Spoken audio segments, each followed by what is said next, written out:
I was pleased with today's effort on both of the ends of the floor. I think we got better against a fairly good team, and I know they didn't shoot the ball well.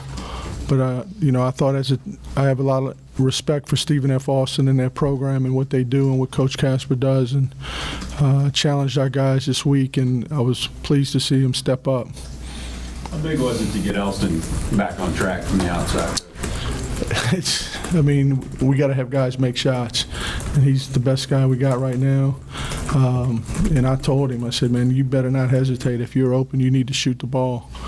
You got to put the ball in the hole. But we had some definition of how we're playing. We got the ball inside.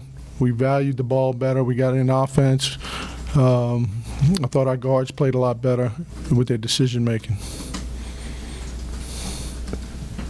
Is your overall shooting just kind of a work in progress at this point?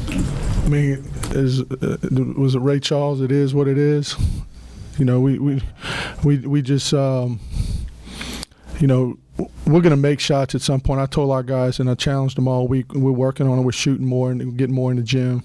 But confidence-wise, I told Najee, I said, you get a good look, you need to shoot it, But, I mean, that's something that's going to bother us. It's not a strength of ours, but we got to have confidence. And when guys are open and they have shots out of our offense, I want them to shoot it. It's early in the season, so you're still playing around with substitutions. What lineup were you happiest with tonight? I don't know. I mean, we played 9 guys. I think Courtney's still a little hurt with his ankle. Didn't practice one day this week. I like what the 9 did tonight and feel very comfortable with those 9. And Ed and Chris will be 10, and I feel very good about those 10.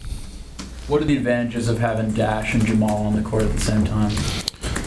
Well, it gives us another ball handler on the floor. That's one thing I think we lack. Our skill level on the perimeter is not, at this point, without Chris, is limited, and they can play well together. I was pleased that Jamal, he made a shot, and it gave him some confidence.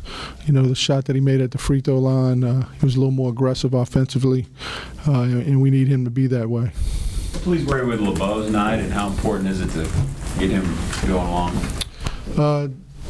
I was pleased with David. I thought he took good shots. I still don't think he's played as well as he can play, but I thought he was more aggressive and more selective offensively.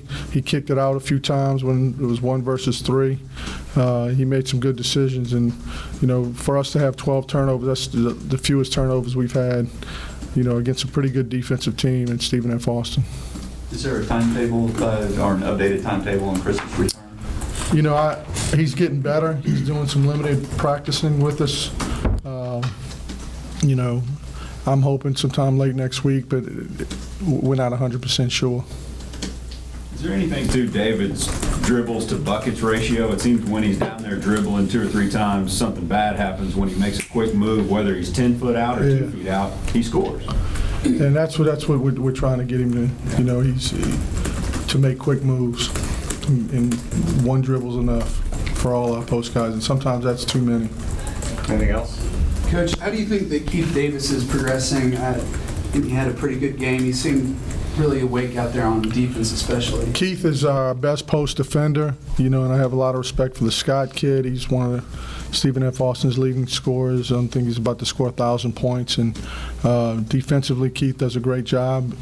And offensively, he knows his role. And so it's good to have some length like that, play defense around the basket. Can you talk about the defensive effort?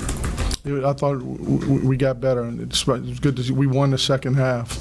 So we put 40. I don't think we played a great 40 minutes, but I thought progress was made in what we did defensively for both halves.